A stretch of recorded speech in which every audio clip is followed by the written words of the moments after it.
ಅಬಕಾರಿ ಮತ್ತು ಪೊಲೀಸ್ ಇಲಾಖೆಯ 3 ಮಹಿಳಾ ಅಧಿಕಾರಿಗಳನ್ನು ತನ್ನ ಲೈಂಗಿಕ ತೃಷೆಗೆ ಬಲಾತ್ಕಾರವಾಗಿ ಬೆದರಿಕೆಯ ಮೂಲಕ ಪ್ರಜ್ವಲ್ ಬಳಸಿಕೊಂಡಿದ್ದಾರೆ ಅನ್ನೋದು ಆರೋಪ. ಪ್ರಜ್ವಲ್ ಕೇಸು ಎಲ್ಲಿವರೆಗೆ ಉಜ್ವಲವಾಗಿರುತ್ತದೆ? ಅದು ಕೇವಲ ಸಂಸತ್ತಿನ ಚುನಾವಣೆಯ 2ನೇ ಹಂತದ ಮತದಾನ ಮುಗಿಯುವವರೆಗೆ. ಡ್ಯೂಟಿ ಟೈಮಲ್ಲಿ ಫೋನ್ ಮಾಡಿ ನಿಮ್ಮ ಇಲಾಖೆಗೆ ಸಂಬಂಧಪಟ್ಟು ಮಾತಾಡಲಿಕ್ಕಿದೆ ಬನ್ನಿ ಅಂತೇಳಿ ಕರೆಸ್ಕೊಂಡು ನಮ್ಮನ್ನು ಲೈಂಗಿಕವಾಗಿ ಬಳಸ್ಕೊಂಡ್ರು. ಅಷ್ಟೇ ಅಲ್ಲ, ಅದನ್ನು ವಿಡಿಯೋ ಮಾಡಿದ್ರು.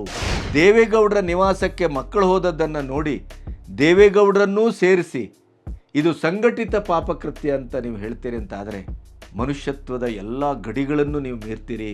ಅಧಿಕಾರ ರಾಜಕಾರಣಕ್ಕಾಗಿ ರಾಜಕಾರಣಿಗಳು ಏನು ಬೇಕಾದರೂ ಮಾಡ್ತಾರೆ, ಯಾವ ಗಡಿಗಳನ್ನು ಬೇಕಾದರೂ ಮೀರ್ತಾರೆ.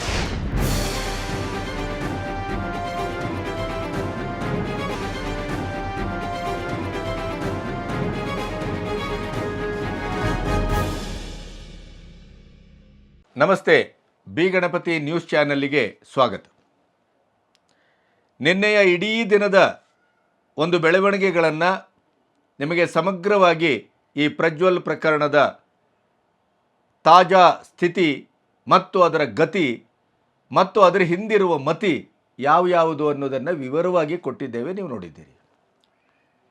ಇವತ್ತು ಮಂಡ್ಯ, ರಾಮನಗರ, ನಿನ್ನೆ ಹಾಸನ ಎಲ್ಲ ಕಡೆಯೂ ದಳದ ಪಡೆ ಅತ್ಯಂತ ಆಕ್ರೋಶಭರಿತವಾಗಿ DKಶಿಯ ವಿರುದ್ಧ ಪ್ರತಿಭಟನೆಯನ್ನು ಮಾಡ್ತಾ ಇದೆ. ಓತಪ್ರೋತವಾಗಿ ದೇವರಾಜೇಗೌಡ ಮತ್ತು ಇನ್ನೊಂದು ಕಡೆ ಕುಮಾರಸ್ವಾಮಿ ಅವರು ಇದರ ಇಡೀ ಕಿಂಗ್ ಪಿನ್ DKಶಿಯವರು ಅನ್ನೋದನ್ನು ಅಧಿಕೃತವಾಗಿ ಅಂಕಿಅಂಶಗಳ ಮೂಲಕ, ಪತ್ರಿಕಾಗೋಷ್ಠಿಯ ಮೂಲಕ ಹರಿಹಾಯ್ದಿದ್ದಾರೆ, ಡಿಚ್ಚಿ ಕೊಟ್ಟಿದ್ದಾರೆ. ಈ ಸಂದರ್ಭದಲ್ಲಿ ಕಾಂಗ್ರೆಸ್ಸಿನ ಪ್ರತಿವಾದ, ಪ್ರತಿಕ್ರಿಯೆ ಏನು? ಇದು ರಾಜ್ಯದ ಕುತೂಹಲ. ಪ್ರತಿಭಟನೆ ಆಗ್ತಾ ಇದೆ, ಆರೋಪಗಳ ಸುರಿಮಳೆ ಆಗ್ತಾ ಇದೆ, ಇಡೀ SITಯ ತನಿಖೆ ಹಾದಿ ತಪ್ತಾ ಇದೆ. ಪೆನ್ ಡ್ರೈವನ್ನು ವಿತರಿಸಿದಂಥ 4 ರಿಂದ 5 ಮಂದಿಯ ಮೇಲೆ ಕಂಪ್ಲೇಂಟ್ ಆದರೂ ಕೂಡ 15-17 ದಿನ ಕಳೆದರೂ ಅವರನ್ನು ಯಾರೂ ವಿಚಾರಿಸುವ ಕೆಲಸಕ್ಕೆ ಹೋಗಿಲ್ಲ ಅನ್ನುವಂಥ ಮುಖ್ಯವಾದ ಆರೋಪಗಳು ಇತ್ತು. ಇದರ ಮಧ್ಯೆ ಮಲೇಷ್ಯಾಕ್ಕೆ ಹಾರಿದ್ದಾರೆ ಕಾರ್ತಿಕ್ ಎಲ್ಲಿದ್ದಾನೆ, ಯಾರು ಕಳಿಸಿದ್ರು ಅಂತ ಹೇಳ್ತಾ ಇರುವಾಗಲೇ ಕಾರ್ತಿಕ್ ಪವರ್ ಟಿವಿಯಲ್ಲಿ ಪ್ರತ್ಯಕ್ಷನಾಗಿದ್ದಾನೆ. ಈಗಾಗಲೇ 3 FIR ಆಗಿದೆ ಪ್ರಜ್ವಲ್ ಮೇಲೆ. ಪ್ರಜ್ವಲ್ ಇವತ್ತು ನಾಳೆ ಅಂತ ವಿದೇಶದಿಂದ ಬರುವಂಥ ಕ್ಷಣಗಣನೆ ಕೂಡ ಆರಂಭ ಆಗಿದೆ. ಯಾಕೆಂದರೆ ಎಲೆಕ್ಷನ್ ಮುಗಿದಿದೆ. ವಿಮಾನ ನಿಲ್ದಾಣದಲ್ಲಿ ಸರ್ಪಗಾವಲನ್ನು ಹಾಕಿ SIT ಕಾಯ್ತಾ ಇದೆ. ರೇವಣ್ಣ ಅವರದು ಪ್ರಾಯಶಃ ಈ ವಿಡಿಯೋವನ್ನು ಕೇಳ್ತಾ ಇರುವಾಗ ಒಂದೋ ಜೈಲು ಇಲ್ಲ ಬೇಲು, 2ರಲ್ಲಿ 1 ಆಗಿರುತ್ತೆ. ಈ ವಿಡಿಯೋದ ರೆಕಾರ್ಡಿಂಗಿನ ಹೊತ್ತಿಗೆ ರೇವಣ್ಣ ಅವರು ಆರೋಗ್ಯದ ಪರೀಕ್ಷೆಯನ್ನು ಮುಗಿಸಿಕೊಂಡು ಕೋರ್ಟಿಗೆ ಜಾಮೀನು ಅರ್ಜಿಯ ವಿಚಾರಣೆಗೆ ಹೋಗ್ತಾ ಇದ್ದಾರೆ. ಇಂಥ ಸಂದರ್ಭದಲ್ಲಿ ಪ್ರಜ್ವಲ್ ರೇವಣ್ಣನ ಪ್ರಕರಣಕ್ಕೆ ಇನ್ನೊಂದಿಷ್ಟು ಕರಾಳವಾದಂಥ, ಹಿಂಸಾತ್ಮಕವಾದಂಥ, ಅಸಹ್ಯವಾದಂಥ, ಕೇಳಿದ್ರೇ ಮೈ ಮನ ನಡುಗುವಂಥ ಕೆಲವು ವಿಚಾರಗಳು ಹೊರಗೆ ಬಂದಿದ್ದಾವೆ. ಅಬಕಾರಿ ಮತ್ತು ಪೊಲೀಸ್ ಇಲಾಖೆಯ 3 ಮಹಿಳಾ ಅಧಿಕಾರಿಗಳನ್ನು ತನ್ನ ಲೈಂಗಿಕ ತೃಷೆಗೆ ಬಲಾತ್ಕಾರವಾಗಿ ಬೆದರಿಕೆಯ ಮೂಲಕ ಪ್ರಜ್ವಲ್ ಬಳಸಿಕೊಂಡಿದ್ದಾರೆ ಅನ್ನೋದು ಆರೋಪ. ಆ ಆರೋಪಕ್ಕೆ ಈಡಾದಂಥ ಮಹಿಳಾ ಅಧಿಕಾರಿಗಳು SITಯ ಪ್ರಥಮ ಬುಲಾವಿಗೆ ಕಿವಿಗೊಟ್ಟಿರಲಿಲ್ಲ. ಆಮೇಲೆ ಅವರ ಮೇಲೆ ಆ್ಯಕ್ಷನ್ ತಗೊಳ್ತೇವೆ ಅಂತ ಹೇಳಿದಾಗ ಅವರು ಹೋಗೀಗ 2 ಮಹಿಳಾ ಅಧಿಕಾರಿಗಳು ತಮ್ಮ ಅನುಭವವನ್ನು, ತಮ್ಮ ಮೇಲಾದ ಪ್ರಹಾರವನ್ನು, ಹಿಂಸೆಯನ್ನು, ಕಣ್ಣೀರ ಕಥೆಯನ್ನು, ಆ ರೌರವ ನರಕದ ಕ್ಷಣಗಳನ್ನು ತೋಡ್ಕೊಂಡಿದ್ದಾರೆ. ಅದು ಒಂದು. ಇನ್ನೊಂದು, ಪವರ್ ಟಿವಿಯಲ್ಲಿ ಬಂದು ಕೂತು ಪ್ರಜ್ವಲ್ ರೇವಣ್ಣನ ಮಾಜಿ ಕಾರು ಚಾಲಕ ಕಾರ್ತಿಕ್ ಆಸ್ಫೋಟಿಸಿದ ಒಂದು ವಿಚಾರ ಇದೆಯಲ್ಲ, ಅದು ಮನುಷ್ಯ ಕುಲವೇ ಕೇಳಲಿಕ್ಕೆ ಸಾಧ್ಯ ಇಲ್ಲ ಅಂತ.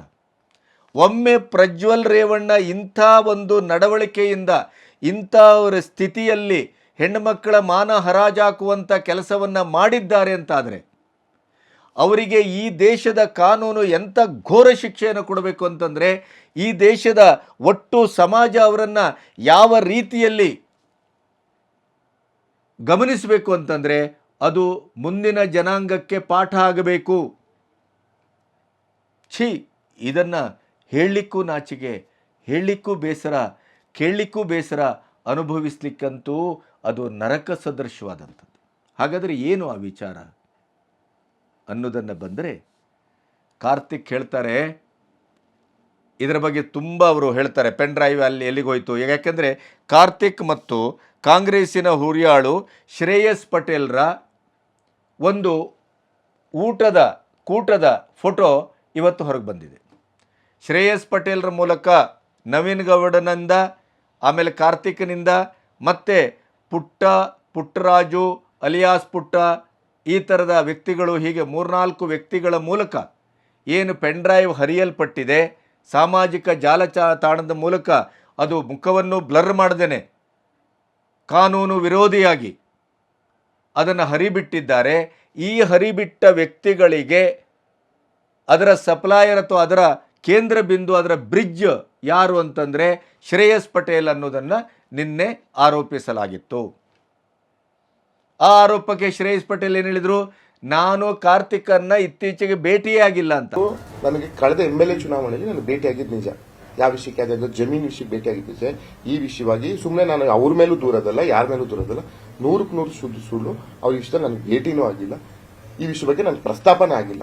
ಕಾರ್ತಿಕ್ ಅವರು ಆದರೆ ಲೋಕಸಭಾ ಎಲೆಕ್ಷನ್ನಿನ ಸಂದರ್ಭದಲ್ಲಿ ಅವರು ಒಂದು ಊಟಕ್ಕೆ ಸೇರಿದಂಥ ಫೋಟೋ ಈಗ ವೈರಲ್ ಆಗ್ತಾ ಇದೆ.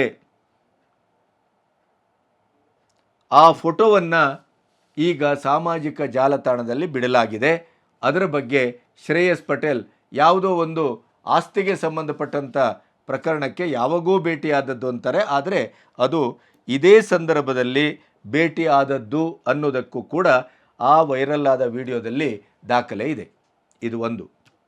ಈ ಎಲ್ಲ ಗೊಂದಲಗಳ ಮಧ್ಯೆ ಕಾಂಗ್ರೆಸ್ಸಿನ ಮೇಲೆ ಓತಪ್ರೋತವಾಗಿ ದೇವರಾಜೇಗೌಡ ಮತ್ತು ಕುಮಾರಸ್ವಾಮಿ ಅವರು ಆರೋಪವನ್ನು ಮಾಡ್ತಾ ಇದ್ದರೆ, ಈ ರೋಮನಗರದ ಮಹಾರಾಜ ಇಡೀ ಸಾಮ್ರಾಜ್ಯವೇ ಹೊತ್ತು ಉರಿತಾ ಇದ್ದರೆ ಅವನ ಅಂತಃಪುರದಲ್ಲಿ ಕೂತು ಪಿಟೀಲ್ ಬಾರಿಸ್ತಾ ಇದ್ನಂತೆ.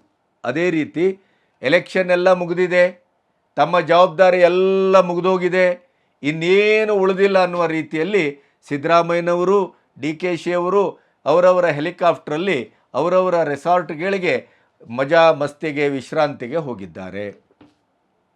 ಯಾರೂ ರಾಜಧಾನಿಯಲ್ಲಿ ಇಲ್ಲ. ಕಾಂಗ್ರೆಸ್ಸಿಗರು ಯಾರೂ ಸರಿಯಾದಂಥ ಉತ್ತರವನ್ನು ಕೊಡ್ತಾ ಇಲ್ಲ. SIT ಅವರು ಅವರ ಕೆಲಸವನ್ನು ಮುಂದುವರಿಸಿದ್ದಾರೆ. ನಾನು ಅದನ್ನೇ ಹೇಳಿದ್ದು, ಪ್ರಜ್ವಲ್ ಕೇಸು ಎಲ್ಲಿವರೆಗೆ ಉಜ್ವಲವಾಗಿರುತ್ತದೆ, ಅದು ಕೇವಲ ಸಂಸತ್ತಿನ ಚುನಾವಣೆಯ 2ನೇ ಹಂತದ ಮತದಾನ ಮುಗಿಯುವವರೆಗೆ.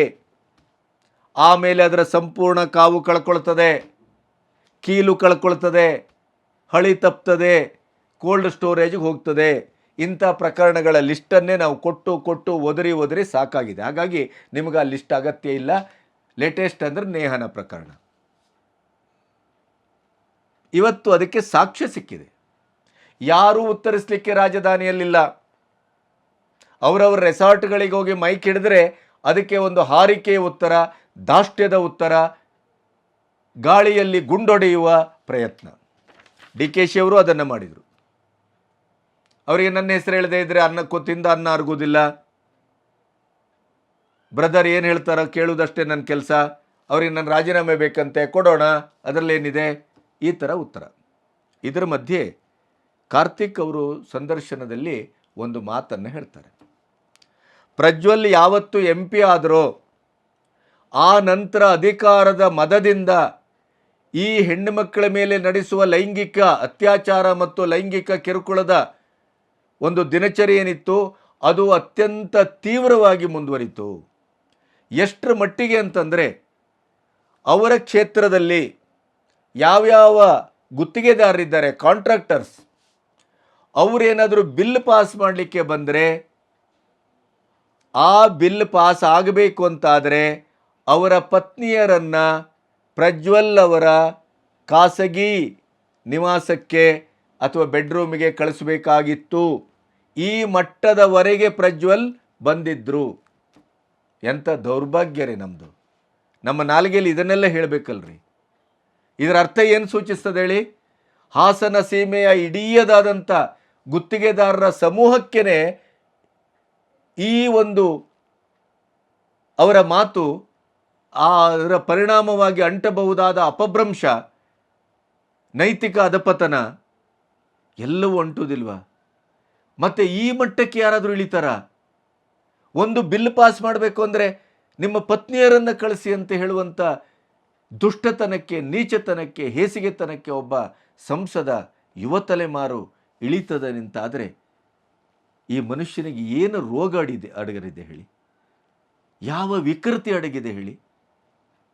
ಒಬ್ಬ ಕಾರ್ ಡ್ರೈವರ್ ಹೇಳ್ತಾನೆ ಅಂತ ಆದರೆ ಅಷ್ಟು ಸುಲಭದಲ್ಲಿ ನಾವು ಅದನ್ನು ತಿರಸ್ಕಾರ ಮಾಡಲಿಕ್ಕೆ ಆಗೋದಿಲ್ಲ. ತನಿಖೆ ಮುಂದುವರಿಲಿ, ಅದೆಲ್ಲ ಆಗತ್ತೆ. ಆದರೆ ಆ ಕಾರ್ತಿಕ್ಕಿಗೆ ಕೂಡ ಒಂದು ಸಾಮಾಜಿಕ ಜವಾಬ್ದಾರಿ ಇದೆ, ಒಂದು ಸಾಂಸಾರಿಕ ಜವಾಬ್ದಾರಿ ಇದೆ. ತನ್ನ ಮಾತಿನಿಂದ ಇವತ್ತು ಹಾಸನದ ಸೀಮೆಯಲ್ಲಿರುವಂಥ ಅವರ ಕ್ಷೇತ್ರದ ಎಲ್ಲ ಗುತ್ತಿಗೆದಾರರ ಮುಖದ ಮೇಲೂ ಮಸಿ ಬಳಿತದೆ ಅನ್ನುವಂಥ ಪ್ರಜ್ಞೆ ಇದ್ದು ಈ ಮಾತಾಡಿದ್ದಾನೆ ಅಂತ ನಾನು ಭಾವಿಸ್ತೇನೆ. ಎಂಥ ನೀಚಿತನರಿ ಇದು, ಎಂಥ ದೌರ್ಭಾಗ್ಯ ರೀ ಇದು. ಈ ಮಟ್ಟಕ್ಕೆ ಚರಿತ್ರೆಯಲ್ಲಿ ಎಲ್ಲೂ ಕೇಳಲಿಲ್ಲ ನಾವಿದನ್ನು. ಇದು ಒಂದು ಕಡೆ ಆದರೆ, ಇನ್ನೊಂದು ಕಡೆ 2 ಸರ್ಕಾರಿ ಮಹಿಳಾ ಅಧಿಕಾರಿಗಳು SIT ಮುಂದೆ ಕೊಟ್ಟಂಥ ಹೇಳಿಕೆ, ನಾವೊಂದು ಟ್ರಾನ್ಸ್ಫರನ್ನು ಕೇಳಿದರೆ ಅಥವಾ ಇನ್ನೊಂದು ಯಾವುದೋ ಪ್ರತಿನಿಧಿ ಅನ್ನುವ ಕಾರಣಕ್ಕಾಗಿ ನಾವು ಏನಾದರೂ ಸಹಾಯ ಕೇಳಕ್ಕೆ ಹೋಗಿ ಅವರೊಟ್ಟಿಗೆ ನಾವು ತಗಲಾಕೊಂಡ ಕಥೆಯನ್ನು ಅವ್ರು ಹೇಳಿದರು. ಡ್ಯೂಟಿ ಟೈಮಲ್ಲೂ ಕೂಡ ಫೋನ್ ಮಾಡ್ತಾಯಿದ್ರು, ವಿಡಿಯೋ ಮಾಡಿ ಅಶ್ಲೀಲವಾಗಿ ನಮ್ಮನ್ನು ಬಳಸ್ಕೊಳ್ತಾ ಇದ್ರು. ಡ್ಯೂಟಿ ಟೈಮಲ್ಲಿ ಫೋನ್ ಮಾಡಿ ನಿಮ್ಮ ಇಲಾಖೆಗೆ ಸಂಬಂಧಪಟ್ಟು ಮಾತಾಡಲಿಕ್ಕಿದೆ ಬನ್ನಿ ಅಂತೇಳಿ ಕರೆಸ್ಕೊಂಡು ನಮ್ಮನ್ನು ಲೈಂಗಿಕವಾಗಿ ಬಳಸ್ಕೊಂಡ್ರು. ಅಷ್ಟೇ ಅಲ್ಲ, ಅದನ್ನು ವಿಡಿಯೋ ಮಾಡಿದ್ರು. ಆ ವಿಡಿಯೋದನ್ನು ಇಟ್ಕೊಂಡು ಬೆದರಿಕೆ ಒಡ್ಡಿ ಅಗೇನ್ ಆ್ಯಂಡ್ ಅಗೇನ್ ಮತ್ತೆ ಮತ್ತೆ ನಮ್ಮನ್ನು ಬಳಸ್ಕೊಳ್ಳುವಿಕೆ. ಹೇಳ್ತಾ ಹೇಳ್ತಾ ಹೇಳ್ತಾ ಅಧಿಕಾರಿಗಳು ಕಣ್ಣೀರನ್ನು ಹರಿಸಿದ್ರು ಅಂತ ಅಧಿಕೃತ ಮೂಲಗಳು ಹೇಳ್ತವೆ. ಈ ವಿಡಿಯೋ ಬಂದ ಮೇಲೆ ಆ ಅಧಿಕಾರಿಗಳ ಗಂಡಂದಿರು ಅವರನ್ನು ಬಿಟ್ಟು ಹೋಗಿದ್ದಾರೆ. ಅವರ ಕುಟುಂಬ ಅವರಿಂದ ದೂರ ಆಗಿದೆ. ಸಾಮಾಜಿಕವಾಗಿ ತಲೆ ಎತ್ತುವ ಒಂದು ಕೆಲಸ ಇಲ್ಲ. ಇದ್ದು ಸತ್ತ ಹಾಗೆ ನಾವು ಬದುಕ್ತಾ ಇದ್ದೇವೆ. ಇದು ಯಾವ ಜನ್ಮದ ನಮಗೆ ಕರ್ಮ ಇದು? ಒಂದು ಪೊಲೀಸ್ ಇಲಾಖೆಯಲ್ಲಿ, ಅಧಿಕಾರಿ ಇಲಾಖೆಯಲ್ಲಿ ಇದ್ದಂಥ ಹುದ್ದೆಯಲ್ಲಿದ್ದಂಥ ನಮ್ಮಂಥವರನ್ನೇ ಈ ರೀತಿ ಅವರು ಬಳಸ್ಕೊಂಡಿದ್ದಾರೆ ಅಂತಾದರೆ ಅಮಾಯಕರನ್ನು, ಸ್ಟೂಡೆಂಟ್ಸ್ಗಳನ್ನು, ಇನ್ನೊಬ್ಬರನ್ನು, ಮತ್ತೊಬ್ಬರನ್ನು, ಕೆಲಸದವರನ್ನು ಯಾವ ಮಟ್ಟದಲ್ಲಿ ಬಳಸಿರ್ಬೋದು ಅನ್ನುವಂಥ ಪ್ರಶ್ನೆಯನ್ನು ಆ ಹೆಣ್ಣುಮಕ್ಕಳು ಕೇಳಿದ್ದಾರೆ. ಎಂಥ ದುರಂತ ಇದು, ಎಂಥ ದುರಂತ! ಈ ಮಟ್ಟಕ್ಕ ಛೇ ಛೇ ಛೇ ಛೇ ಛೇ ಛೇ ನಮ್ಮ ಬಾಯಲ್ಲಿ ಹೇಳಲಿಕ್ಕೂ ಹೇಸಿಗೆ ಆಗುತ್ತೆ. ಇಂಥ ಒಬ್ಬ ಮನುಷ್ಯ ಕರ್ನಾಟಕದಲ್ಲಿ ಬದುಕಿದ್ದಾನೆ ಅನ್ನೋದೇ ಒಂದು ದೊಡ್ಡ ದುರಂತ ಅಂತ. ಇಂಥ ನಡತೆಗೆಟ್ಟವರನ್ನು, ಇಂಥ ಹಿಂಸಾತ್ಮಕವಾಗಿ ಲೈಂಗಿಕವಾಗಿ ಕಂಡವರನ್ನು ಬಳಸುವವರನ್ನ ನಾವು ಸಂಸತ್ತಿಗೆ ಆರಿಸಿ ಕಳಿಸ್ತೇವಲ್ಲ, ಎಂಥ ದುರಂತ ಇದು. ಅದನ್ನು ಇನ್ನೊಂದು ನೀವು ಕೇಳಬೇಕು. ಇವತ್ತು ನಮ್ಮ ಮಹಾನ್ ಮುಖ್ಯಮಂತ್ರಿಗಳು ಕಳ್ಳ, ಸುಳ್ಳ, ನಡತೆಗೆಟ್ಟವನು, ಖದೀಮ ಅಂತೆಲ್ಲ ಮಾತಾಡ್ತಾರಲ್ಲ, ಅದೇ 2019ರಲ್ಲಿ ಮೈತ್ರಿ ಪಕ್ಷ ಮಾಡಿಕೊಂಡು JDS ಒಟ್ಟಿಗೆ ಸೇರಿಕೊಂಡು ಪ್ರಥಮವಾಗಿ ಇದೇ ಪ್ರಜ್ವಲ್ನನ್ನು ಸಂಸತ್ತಿಗೆ ಕಳಿಸಿದ ಕೀರ್ತಿ ಯಾರ್ದಪ್ಪ ಅಂತಂದರೆ ಇದೇ ಕಾಂಗ್ರೆಸ್ಸಿನವ್ರದು. ಖದೀಮ, ಕಳ್ಳ, ರೇಪಿಸ್ಟು, ಹಾಗೆ ಹೀಗೆ ಪಾಪಿ ಅಂತೆಲ್ಲ ಕರೆತಾ ಇರುವಂಥ ಇದೇ ಸಿದ್ದರಾಮಯ್ಯನವರು 17/4/2019ರಲ್ಲಿ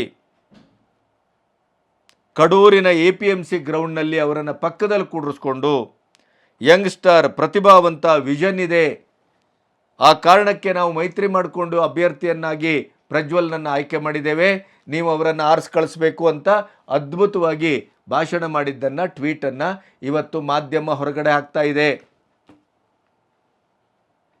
ನಿಮ್ಮದೇ ಭಾಷೆಯಲ್ಲಿ ಅದು ಪಾಪದ ಪಿಂಡ ಅಂತ ನೀವೇ ಸಿದ್ದರಾಮಯ್ಯನವರೇ ನೀವೇ ಹೇಳಿದ್ದು. ಸಪೋಸ್ ನೀವು ಹೇಳಿದ್ದೇ ಸತ್ಯವಾದರೆ ಈ ಪಾಪದ ಪಿಂಡವನ್ನು ಬೆಳೆಸಿದ್ದು, ಸಂಸತ್ತಿಗೆ ಕಳಿಸಿದ್ದು ನೀವು, ನಿಮ್ಮ ಪಕ್ಷ ಕಾಂಗ್ರೆಸ್ಸು, ನೆನಪಿಡಿ. ಇವತ್ತು BJPಯವರನ್ನು ಇಲ್ಲಸಲ್ಲದ ಹಾಗೆ ಹೆಡೆಮುರಿ ಕಟ್ಟಲಿಕ್ಕೆ, ಅವರನ್ನು ಎಳತರಲಿಕ್ಕೆ ನೋಡ್ತಿದ್ದೀರಲ್ಲ, ನೀವೇ ಆರಂಭಿಸಿದ್ದು, ನೀವೇ ಅವರಿಗೆ ಅಧಿಕಾರದ ರುಚಿಯನ್ನು ಹಿಡಿಸಿದ್ದು, ನೀವೇ ಸಂಸತ್ತಿಗೆ ಕಳಿಸಿದ್ದು, ನೆನಪಿರಲಿ. ಇದರ ಮಧ್ಯೆ ವೀಕ್ಷಕರೇ, ನಿನ್ನೆ ಕುಮಾರಸ್ವಾಮಿಯವರ ಪತ್ರಿಕಾಗೋಷ್ಠಿಯನ್ನು ಇಟ್ಕೊಂಡು, ಅಲ್ಲಿಯ ಪಾಯಿಂಟ್ಸ್ ಇಟ್ಕೊಂಡು ನಾನೇನು ಕಮೆಂಟ್ ಮಾಡ್ತಾ ಹೋಗ್ತಾ ಇದ್ದೆ, ಅದು ಬಹಳ ಸುದೀರ್ಘವಾದ ವಿಡಿಯೋ ಆಗಿತ್ತು. ಆ ಕಾರಣಕ್ಕಾಗಿ ಒಂದು ಪಾಯಿಂಟನ್ನು ಬಿಟ್ಟಿದ್ದೆ. ಭಾಳ ನೋವಾದಂಥ ವಿಷಯ ಅದು. ಸಿದ್ದರಾಮಯ್ಯನವರು HDK ರೇವಣ್ಣ ಕುಟುಂಬದ ಸಂಘಟಿತ ಪಾಪಕೃತ್ಯ ಅಂತ ದೇವೇಗೌಡರನ್ನು ಸೇರಿಸಿ ಒಂದು ಹೇಳಿಕೆಯನ್ನು ಕೊಟ್ಟಿದ್ದರು. ದೇವೇಗೌಡರನ್ನು ನೋಡಲಿಕ್ಕೆ ಆ್ಯಕ್ಚುಲಿ ನಾವೆಲ್ಲರೂ ಹೇಳ್ತೇವೆ ದೇವೇಗೌಡರ ನಿವಾಸಕ್ಕೆ, ದೇವೇಗೌಡರ ನಿವಾಸ ಅಂತ ಹೇಳ್ತೇವಲ್ಲ, ಅದು ಆ್ಯಕ್ಚುಲಿ ದೇವೇಗೌಡರ ನಿವಾಸ ಅಲ್ಲ. ದೇವೇಗೌಡರಿಗೆ ಯಾವುದೇ ನಿವಾಸ ಇಲ್ಲ, ಅವರ ಮಗಳ ಮನೆಯಲ್ಲಿ ಅವರು ಇರೋದು. ಅಲ್ಲಿಗೆ ರೇವಣ್ಣ ಮತ್ತು ಕುಮಾರಸ್ವಾಮಿ ಅವರು ಹೋದದ್ದನ್ನು ಗಮನಿಸಿ ಒಂದು 3-4 ದಿನದ ಹಿಂದೆ ಸಿದ್ದರಾಮಯ್ಯನವರು ಒಂದು ಹೇಳಿಕೆಯನ್ನು ಕೊಡ್ತಾರೆ. ದೇವೇಗೌಡರ ಕುಟುಂಬಕ್ಕೆ ಈ 3 ಜನ ಅಥವಾ 2 ಜನ ಮಕ್ಕಳು ಹೋದದ್ದನ್ನು ಗಮನಿಸಿ ಅವರು ಹೇಳ್ತಾರೆ, HDK ರೇವಣ್ಣ ಕುಟುಂಬದ ಸಂಘಟಿತ ಪಾಪಕೃತ್ಯ. ಹೇಗ್ರಿ ಮನಸ್ಸು ಬರ್ತದೆ ನಿಮಗೆ? ಆ ಮನೆಯಲ್ಲಿ ತುತ್ತು ತಿಂದಿದ್ರಲ್ರಿ, ಆ ಮನೆಯಲ್ಲೇ ನೀವು ಶಿಷ್ಯವೃತ್ತಿಯನ್ನು ಆರಂಭಿಸಿದಲ್ರಿ. ದೇವೇಗೌಡರೇ ನಿಮ್ಮ ಗುರುಗಳು, ಅವರ ಅಖಾಡದಲ್ಲೇ ನೀವು ಬೆಳೆದವರು. ಈ ಗುರುವಿಗೆ ಶಿಷ್ಯ ತಿರುಮಂತ್ರ ಹಾಕಬೇಕು ಅಥವಾ ಗುರುವನ್ನು ಮೀರಿಸಬೇಕು ಶಿಷ್ಯ, ಇವೆಲ್ಲ ಮಾತು ಸತ್ಯ. ಆದರೆ ಈ ಥರದ ನೀಚತನ, ಈ ಥರದ ಹೇಸಿಗೆ ಹೇಳಿಕೆ, 92 ವರ್ಷ ದೇವೇಗೌಡರಿಗೆ, ಅವರ ಪತ್ನಿ ಚೆನ್ನಮ್ಮಗೆ 89 ವರ್ಷ.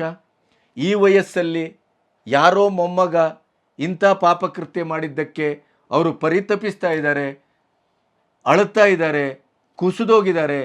ರಾಜಕೀಯ ಬಿಟ್ಬಿಡ್ರಿ. ವಯೋವೃದ್ಧರು ಈ ದೇಶದ ಒಟ್ಟು ರಾಜಕೀಯ 75 ವರ್ಷದಲ್ಲಿ 60 ವರ್ಷ ರಾಜಕೀಯ ಮಾಡಿದ್ದಾರೆ ಅವರು. ನಿಮ್ಮಂಥ ಹಲವಾರು ನಾಯಕರನ್ನು ಬೆಳೆಸಿದ್ದಾರೆ. ನೀವು ರಾಜಕೀಯ ಮಾಡಿ ಹೇಳಿಕೆ ಕೊಡಿ. ಈ ರೀತಿಯ ಹೇಳಿಕೆ ದೇವೇಗೌಡರ ಮನೆಗೆ ಕುಮಾರಸ್ವಾಮಿ ಯಾವುದೇ ಕಾರ್ಯಕ್ರಮ ಏನೇ ಆದರೂ ಕೂಡ, ಎಷ್ಟೇ ರಾತ್ರಿ ಆದರೂ ಅವರ ಆರೋಗ್ಯ ವಿಚಾರಿಸಲಿಕ್ಕೆ ಹೋಗಿ ಆಮೇಲೆ ಮನೆಗೆ ಹೋಗ್ತಾರೆ. ಅವರೇ ಅದನ್ನು ನಿನ್ನೆ ಬಿತ್ತರ ಮಾಡಿದ್ದಾರೆ, ಹೇಳಿದ್ದಾರೆ. ಮನುಷ್ಯರೇನ್ರಿ ನೀವು? ಮನುಷ್ಯರೇನ್ರಿ? HDK ರೇವಣ್ಣ ಕುಟುಂಬದ ಸಂಘಟಿತ ಪಾಪಕೃತ್ಯ ಈ ಹೇಳಿಕೆ ಕೊಟ್ಟ ಮುಖ್ಯಮಂತ್ರಿ ಯಾವ SIT ತನಿಖೆ ನಡೆಸ್ತೀರ್ರಿ? ನೀವೊಬ್ಬ ರಾಜ್ಯದ ಮುಖ್ಯಮಂತ್ರಿಯಾಗಿ ಈ ರೀತಿ ಸರ್ಟಿಫಿಕೇಟ್ ಕೊಟ್ಟ ಮೇಲೆ, ಈ ರೀತಿ ನಮ್ಮ ಕುಟುಂಬದ ಮೇಲೆ ನೀವು ಈ ಹೇಳಿಕೆ ಕೊಟ್ಟ ಮೇಲೆ ನಿಮ್ಮ ಅಧಿಕಾರಿಗಳಿಂದ ನ್ಯಾಯ ಕೊಡ್ತೀರಾ? HDK ರೇವಣ್ಣ ಕುಟುಂಬದ ಸಂಘಟಿತ ಪಾಪಕೃತ್ಯ, ತಮಗೂ ರೇವಣ್ಣ ಕುಟುಂಬಕ್ಕೂ ಸಂಬಂಧವಿಲ್ಲ ಎನ್ನುತ್ತಿದ್ದ ಮಾಜಿ CM ಕುಮಾರಸ್ವಾಮಿ ದೇವೇಗೌಡರ ನಿವಾಸಕ್ಕೆ ವಕೀಲರನ್ನು ಕರೆದುಕೊಂಡು ಹೋಗಿ ಚರ್ಚೆ ಮಾಡಿರುವುದು ಏಕೆ ಎಂದು CM ಸಿದ್ದರಾಮಯ್ಯ ಹೇಳಿದ್ದಾರೆ. ನಮ್ಮ ಮಾಧ್ಯಮದ ಮಿತ್ರರು ಈ ಪ್ರಕರಣ ಪ್ರಾರಂಭ ಆದ ದಿವಸದಿಂದ ನನ್ನ ಮನೆ ಮುಂದೆನೂ 10 ಕ್ಯಾಮ್ರಾ ಹಾಕೊಂಡು ಕೂತಿದ್ದೀರಿ, ದೇವೇಗೌಡರ ಮನೆ ಮುಂದೆನೂ 10 ಕ್ಯಾಮ್ರಾ ಹಾಕೊಂಡಿದ್ದೀರಿ. ರಾತ್ರಿ 12 ಗಂಟೆವರೆಗೂ, ಬೆಳಗ್ಗೆ 6 ಗಂಟೆಗೆ ಬಂದರೆ 10 ಗಂಟೆವರೆಗೂ 2 ಮನೆ ಹತ್ರ ಕ್ಯಾಮ್ರಾ ಇಟ್ಕೊಂಡು ಕೂತಿದ್ದೀರಿ. ತೆಗೀರಿ ನಿಮ್ಮ ವಿಡಿಯೋ ಕ್ಲಿಪ್ಪಿಂಗ್ಸ್ ನಿಮ್ಮಲ್ಲಿರೋದು. ಯಾವ ವಕೀಲರನ್ನು ಕರ್ಕೊಂಡು ಹೋಗಿದ್ದೀನಿ ನಾನು ದೇವೇಗೌಡರ ಅಥವಾ ಸಮಾಲೋಚನೆ ಮಾಡಲಿಕ್ಕೆ? ಇನ್ನು ರೇವಣ್ಣ, ಹೌದು ಮಗ ಮಾಡಿದರೆ ತಪ್ಪು, ಏನು ಮಾಡ್ತಾರೆ ಅವರು? ಹೋಗಿ ತಂದೆ ಒಟ್ಟಿಗೋ ಇನ್ನೊಬ್ಬರೊಟ್ಟಿಗೋ ಚರ್ಚೆ ಮಾಡಲೇಬೇಕು ತಾನೇ. ದೇವೇಗೌಡರ ನಿವಾಸಕ್ಕೆ ಮಕ್ಕಳು ಹೋದದ್ದನ್ನು ನೋಡಿ ದೇವೇಗೌಡರನ್ನೂ ಸೇರಿಸಿ ಇದು ಸಂಘಟಿತ ಪಾಪಕೃತ್ಯ ಅಂತ ನೀವು ಹೇಳ್ತೀರಿ ಅಂತ ಆದರೆ, ಮನುಷ್ಯತ್ವದ ಎಲ್ಲ ಗಡಿಗಳನ್ನು ನೀವು ಮೀರ್ತೀರಿ, ಮಾನವೀಯತೆಯ ಎಲ್ಲ ಗಡಿಗಳನ್ನೂ ಮೀರ್ತೀರಿ. ಬೆಳೆಸಿದವರನ್ನು, ಅನ್ನ ಹಾಕಿದ ಮನೆಯನ್ನು ಕೂಡ, ಗುರುವನ್ನೂ ಕೂಡ ಈ ರೀತಿಯ ಪಾಪಕೃತ್ಯಕ್ಕೆ ಅವರನ್ನು ಒಳಗು ಮಾಡಿ ನೀವು ಮಾತಾಡ್ತೀರಿ ಅಂತಾದರೆ, ಇದೇ ನೀವು ಹೇಳಿದ್ರಿ ದೇವೇಗೌಡರೇ ಪ್ರಜ್ವಲ್ನನ್ನು ಫಾರಿನ್ನಿಗೆ ರವಾನೆ ಮಾಡಿದ್ದು ಅಂತ ಹೇಳಿದ್ರಿ. ಅಪ್ಪಟ ಸುಳ್ಳದು, ನಿಮಗೂ ಗೊತ್ತಿದೆ. ದೇವೇಗೌಡರು ಅಂಥ ಕೆಲಸವನ್ನೆಲ್ಲ ಎಂದೂ ಮಾಡಿಲ್ಲ, ಮಾಡುವ ವಯಸ್ಸೂ ಅಲ್ಲ. ಈಗ ಅವ್ರ ಕುಟುಂಬದಲ್ಲಿ ಯಾವುದೋ ಒಂದು ಹುಡುಗ ಮಾಡಿದ್ದಾನೆ ಅನ್ನುವ ಕಾರಣಕ್ಕಾಗಿ ಅವರಿಗೆ ಇದನ್ನು ಸಂಪೂರ್ಣವಾಗಿ ಆ ಪಾಪಕೃತ್ಯದ ಮೆತ್ತುವ ಕೆಲಸವನ್ನು ನಿಮ್ಮಂಥ ಒಬ್ಬ ಮುಖ್ಯಮಂತ್ರಿಗಳು, ಘನತೆವೆತ್ತಂಥ ಒಂದು ಅಧಿಕಾರದಲ್ಲಿದ್ದಂಥವರು, ಅವರ ಶಿಷ್ಯವೃತ್ತಿಯಲ್ಲಿ ಬೆಳೆದವರು, ನಿಮಗೆ ದೇವೇಗೌಡರು ಗೊತ್ತಿಲ್ಲ. ನನಗೆ ತಿಳಿದ ಹಾಗೆ ರೇವಣ್ಣ ಅಥವಾ ಕುಮಾರಸ್ವಾಮಿ ಅವರಿಗಿಂತ ಅತ್ಯಂತ ಅಪ್ಪಟವಾಗಿ, ಶುದ್ಧವಾಗಿ, ಸೂಕ್ಷ್ಮವಾಗಿ ದೇವೇಗೌಡರು ಯಾರು ಅನ್ನೋದು, ಅದು ಪಾಸಿಟಿವ್ ಇರ್ಬೋದು, ನೆಗೆಟಿವ್ ಇರ್ಬೋದು, ಅದರ ಬಗ್ಗೆ ಅಧಿಕೃತವಾಗಿ ತಿಳುವಳಿಕೆ ಇರುವುದು ಅದು ನಿಮಗೆ ಸಿದ್ದರಾಮಯ್ಯನವರಿಗೆ ಮಾತ್ರ. ನಿಮ್ಮಿಂದ ಈ ಹೇಳಿಕೆಯನ್ನು ದೇವರಣೆಗೂ ಈ ರಾಜ್ಯ ನಿರೀಕ್ಷೆ ಮಾಡೋದಿಲ್ಲ.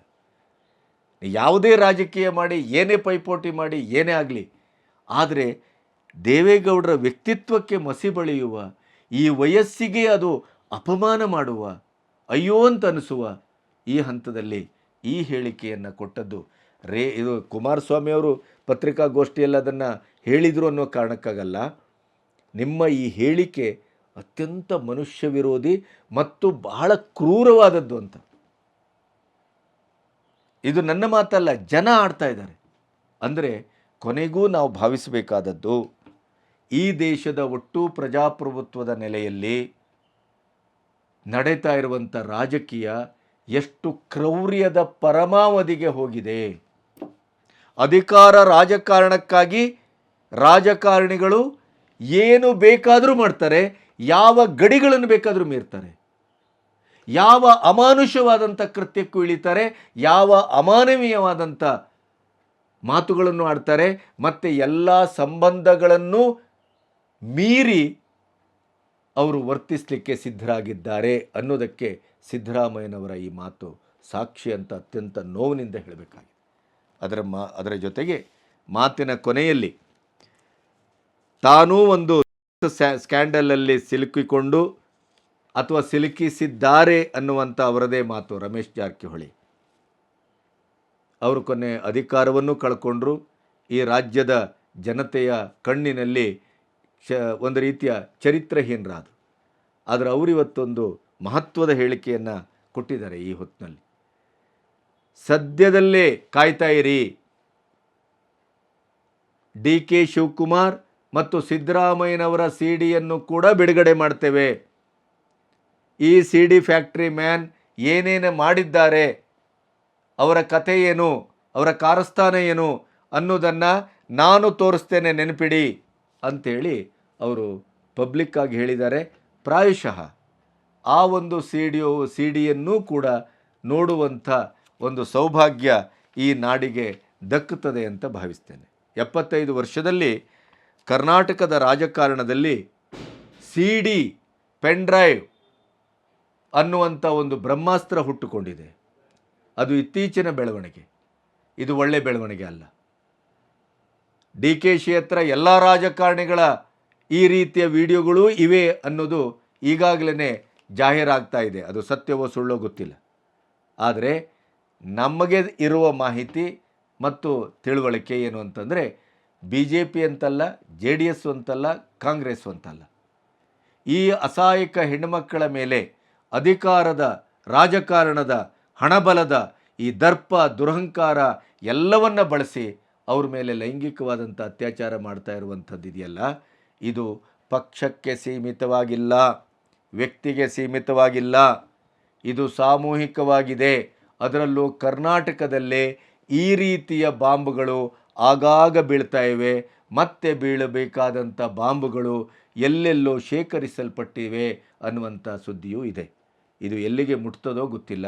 ಅಂತೂ ಇಡೀ ಸಮಾಜ ತಲೆ ತಗ್ಗಿಸುವ, ಇಡೀ ಹೆಣ್ಣುಮಕ್ಕಳು ಆತ್ಮಸ್ಥೈರ್ಯ ಕಳ್ಕೊಳ್ಳುವ, ಎಲ್ಲ ಯಾರೋ ಮಾಡಿದ ತಪ್ಪಿಗೆ ಎಲ್ಲರಿಗೂ ಸಾಮೂಹಿಕವಾಗಿ ಒಂದು ನೈತಿಕತೆಯನ್ನು ಅಥವಾ ಅವರ ಚಾರಿತ್ರ್ಯವನ್ನು ಕಳ್ಕೊಂಡಂಥ ಒಂದು ಅಸಹಾಯಕತೆಯಲ್ಲಿ ಸಮಾಜಕ್ಕೆ ಮುಖ ಮಾಡದೆ ತಲೆ ತಗ್ಗಿಸುವ ಮಟ್ಟಕ್ಕೆ ಅವರ ಇಡೀ ಬದುಕು ಒಂದು ರೀತಿಯ ನಿರ್ಜೀವಗೊಂಡಿದೆ, ವಿಷಣ್ಣ ಆಗಿದೆ, ವಿಕಾರವಾಗಿದೆ, ವಿಕೃತಗೊಂಡಿದೆ. ಇದು ಅತ್ಯಂತ ಹೇಯವಾದದ್ದು, ಅತ್ಯಂತ ಹೇಯವಾದದ್ದು.